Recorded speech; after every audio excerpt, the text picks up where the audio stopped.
Ассалаумағалейкум барша оқырмандар. Сіздерге бүгін арықтау үшін лимон мен бал қосылған сусын қабылдауға бола ма?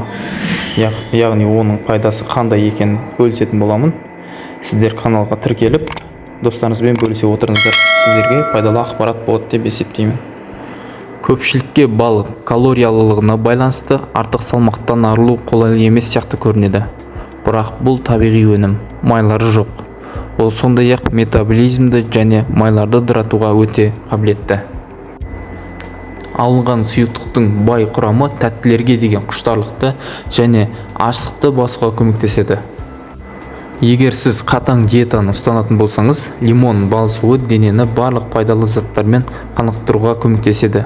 Олардың болмауы сіздің әл-қуатыңызға кері әсер етуі мүмкін. Арықтау үшін кешке, түнде бал мен лимон қосылған жылы суды қолданған дұрыс. Дәл осы жағдайда одан максималды нәтиже күтуге болады.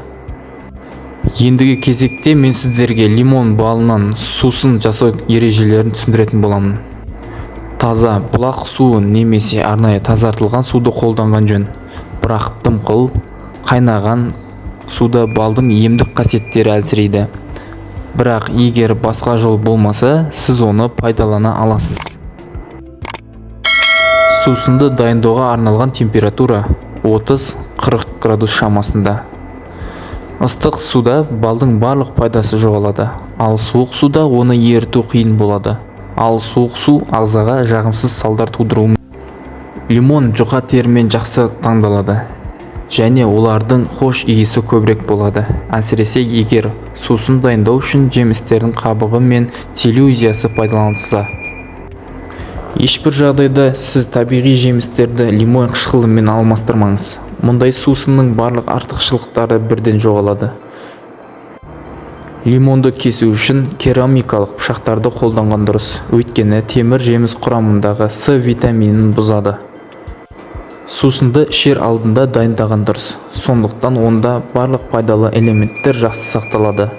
Жалғыз ерекшелік: бал тек жоғары сапалы және 100% табиғи болуы керек. Ең дұрысы, өнімнің сапасына сенімді бола алатын таныс омартшыдан табу керек. Келесі кезекте сіздерге емдік сусынға қандай бал жақсы екенін атап өтемін. Линден балы депрессия, жүйке аурулары, ұйқысыздық және басқа да психикалық бұзылулар үшін тамаша ем. Фацетия балы ас қорыту жүйесіне, бауыр мен бүйрекке ерекше әсер етеді. Бұл денені тазартуға және қосымша фунттан артылтуға өте ыңғайлы.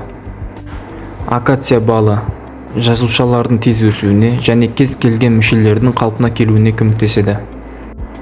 Қыша балы несеп жыныс жүйесіне, әйелдер мен ерлерге баға жетпес пайда әкелуі мүмкін. Бұл сонымен қатар бронхтар мен өкпеде қабыну емдеуге өте пайдалы. Шалфей балы әйелдердің ұрпақты болуы, органдарының ауруларына көмектеседі.